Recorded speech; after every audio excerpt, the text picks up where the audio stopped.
ابھی جب ہم نوشہرہ برکاں کے قریب پہنچ رہے تھے تو کچھ کھیتوں میں پانی لگ رہا تھا جس پہ سہاگا وغیرہ ہوا تھا اور دانے اس میں بیج ڈل چکا تھا. میں نے دیکھا کہ جگہ جگہ کچھ سفید بگلے, آپ انہیں بگلے ہی کہتے ہیں کچھ اور کہتے ہیں, یہ تو شاید بگلے نہیں ہیں, کچھ اور ہیں, ان کی ٹانگیں ذرا لمبی ہوتی ہیں. اچھا, یہ عام طور پہ فصلوں میں آ کے نہیں بیٹھتے ہیں, یہ جب پہلا پانی لگتا ہے تیار کیاریوں میں وہاں آتے ہیں. اور شاید آپ نے کبھی غور کیا وہاں یہ کیوں آتے ہیں, اور جب یہ آتے ہیں تو کسان ان کے آنے پہ مائنڈ نہیں کرتے, چونکہ اس کھیتی کی تیاری میں یہ ان کو ہیلپ فل ہوتے ہیں. بگلے کو کیسے پتہ چلتا ہے کہ کس جگہ کھیتی کو پانی لگنے والا ہے؟ وہاں تو اتنے بے شمار کھیت ہوتے ہیں, کسی میں چھوٹی فصل ہے, کسی میں بڑی فصل ہے, کسی میں یہ جو آپ کے کنٹرول شیڈ کیا نہیں کہتے ہیں آپ, جو کرو والے ہیں, ٹنل فارمنگ, وہ ہے. پچھلا ایک پورا مہینہ مجھے ملتان میں ٹریننگز کے سلسلے میں رہنے کا اتفاق ہوا. وہاں بھی جہاں جہاں سے گزرتے تھے وہاں ان بگلوں سے ملنے کا, انہیں دیکھنے کا, مجھے لگا کہ جیسے بگلے کے مزاج میں اور سرشت میں رب نے ٹارگٹ رکھا ہے, وہ عین اس جگہ پہنچتا ہے جہاں اس کی خوراک ہوتی ہے, وہ عین اس جگہ پہنچتا ہے جہاں مسئلہ ہو سکتا ہے اور اس مسئلے کو دور کرنے کی وہ وجہ, وہ باعث بنتا ہے.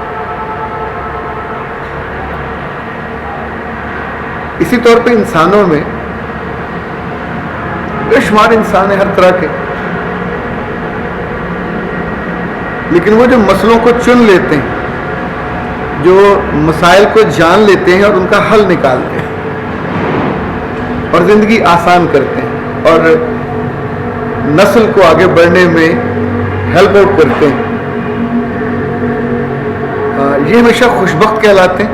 ان کا ہر جگہ انتظار ہوتا ہے, یہ پاکستان میں ہوں, پاکستان سے باہر ہوں, دنیا بھر میں ہوں, مثالی کہلاتے ہیں. عام سے لوگوں کو کبھی کوئی ملنا نہیں چاہتا, عام سے لوگوں کے ساتھ کوئی رابطہ بھی نہیں رکھنا چاہتا, عام سے لوگوں کے ساتھ کوئی جینا بھی نہیں چاہتا, عام سے لوگوں کے ساتھ کوئی تعلق نبھانا بھی نہیں چاہتا. مثالی جب جب کوئی ہوتا ہے ہم ہمیشہ اس سے ایون وہ ہمارے عہد کا نہ ہو, اس کو فوت ہوئے بہت سارے سال ہو گئے ہوں, تو بھی ہماری یادوں میں وہ زندہ رہتا ہے. اور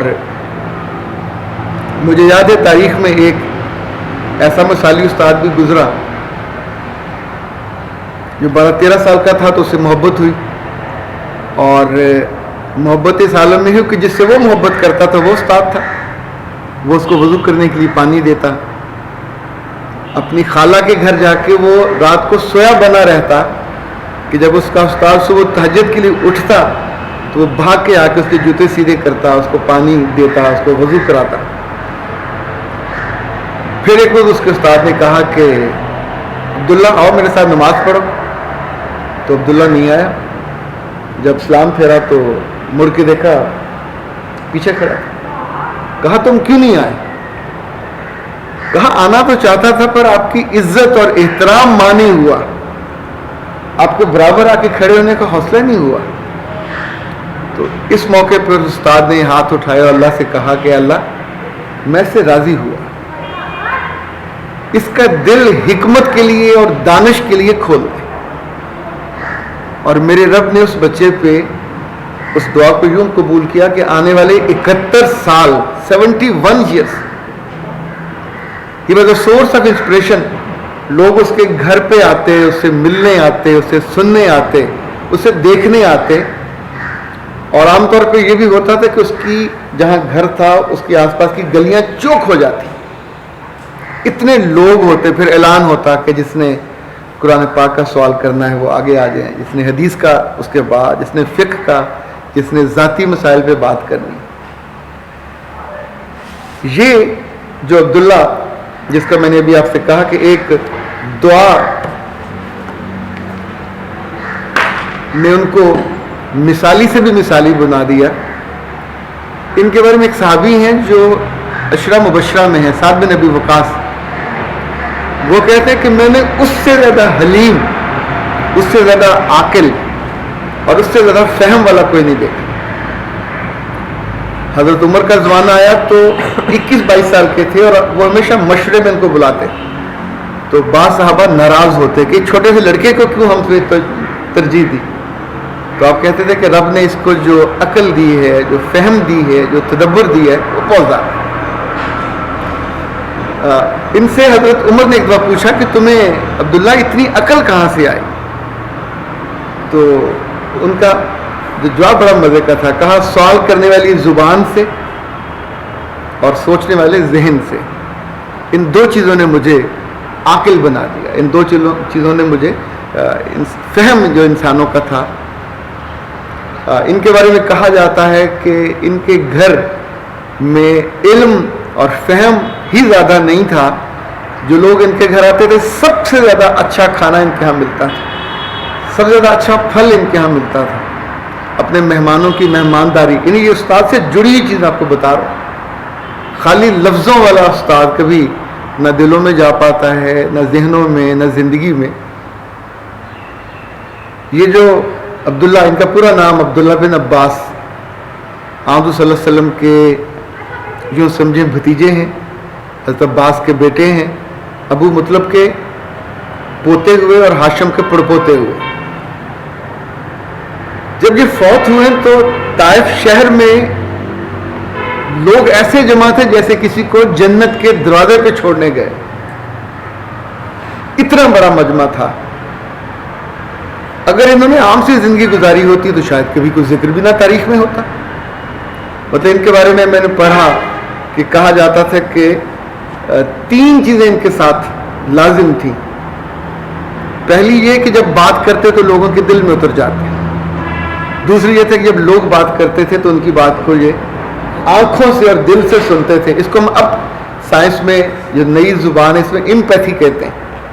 کانوں سے نہیں سنتے تھے, اگلے بندے کا فیلنگ دیتے ہیں کہ میں تمہیں دل سے اور آنکھوں سے سن رہا ہوں. تیسری ان کی خاص بات یہ تھی بطور استاد کہ جب ان سے اختلاف کیا جاتا تو اس پہ وہ خاموش ہو جاتے اور آسان امر اختیار کرتے.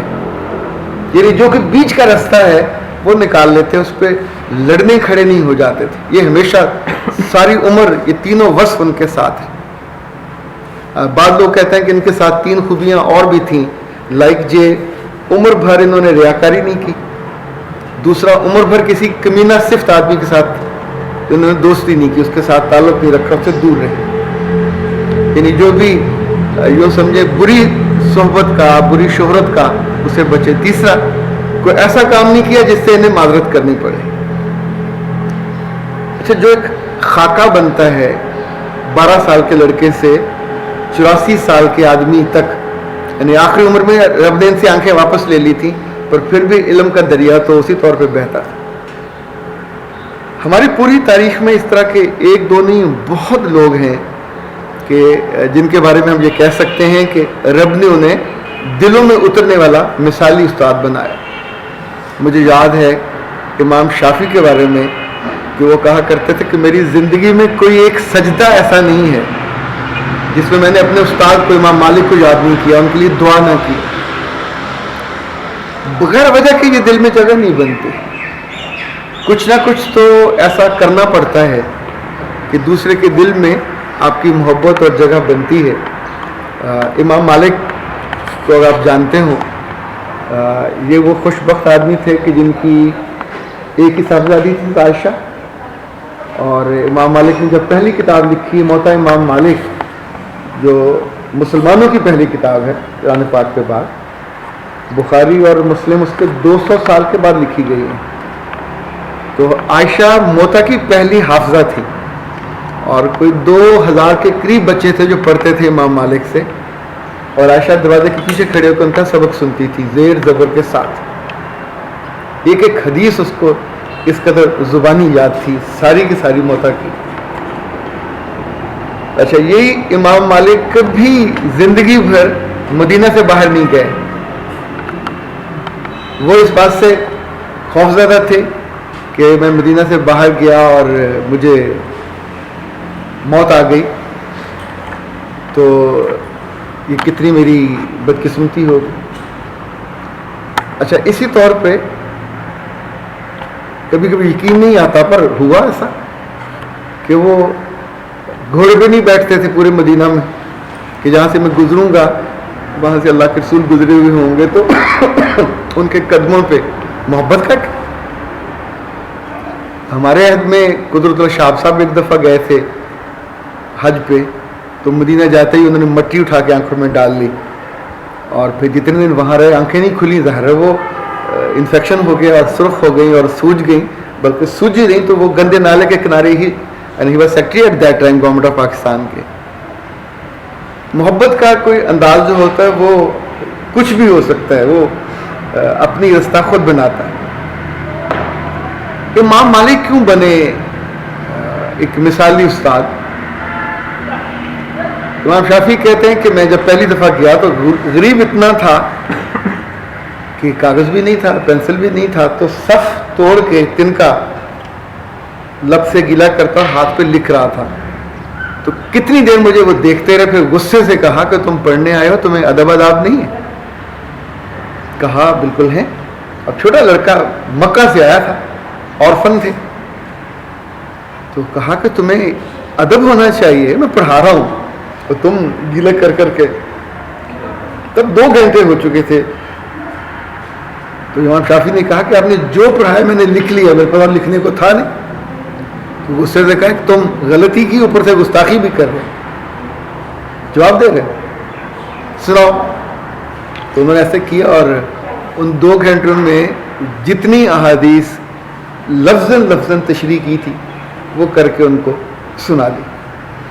اور اس کے بعد سے پھر دونوں کا جو تعلق تھا محبت کا وہ اتنا شاندار بنا، اتنا مستحکم بنا کہ جب وہ پڑھے وہاں رہے، برسوں رہے، اور پھر جب واپس گئے تو جاتے ہوئے انہیں گھوڑا انہیں پسند آیا، کھڑا تھا، تاجکستان سے آیا ہوا. تو استاد نے پوچھا کہ چاہیے؟ کہا ہاں. تو استاد نے ساتھ لیا، استقبال کھولا، کہا جتنے ہیں سب تیرے. تو 100 کے قریب تھے، اور ان پہ دالان بھی تمہارے، پالان بھی تمہارے، جو لدا ہوا وہ بھی تمہارا، جو بیٹھنے کی جگہ وہ بھی تمہاری. وہ بہت قیمتی ہوتا تھا. جب وہاں سے چلے مکہ پہنچے تو شور مچ گیا کہ شافعی واپس آ رہا ہے علم مکمل کر کے، لیکن بہت امیر ہو کے بھی آ رہا ہے. تو کہا جاتا ہے کہ ان کی والدہ خواتین کے ساتھ کپڑے بیٹھی دھو رہی تھی، اٹھی نہیں، سب اٹھ کے گئیں اور وہاں سے اٹھ کے وہ گھر چلی گئی.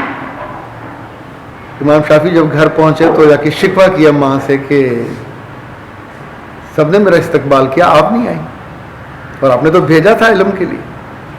تو ماں نے کہا میں نے تمہیں علم کے لیے بھیجا تھا، تم تو دولت کما کے لائے. کہا مڑ کے دیکھیں، جس بیمار خچر پہ ابھی مجھے بھیجا تھا اسی جیسا ایک باقی ہے، باقی سب بانٹ آئے.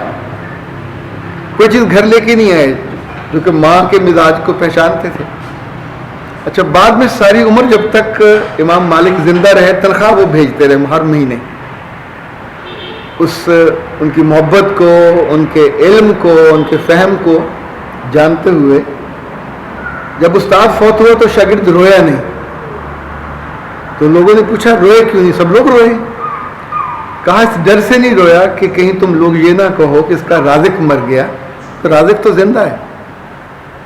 وہ جو خوف تھا وہ یہ تھا کہیں تمہیں مجھے یہ تانا نہ دے دو کہ چونکہ وہاں سے پیسے آتے تھے، اس وجہ سے، اس دکھ سے، اس درد سے روتا ہے.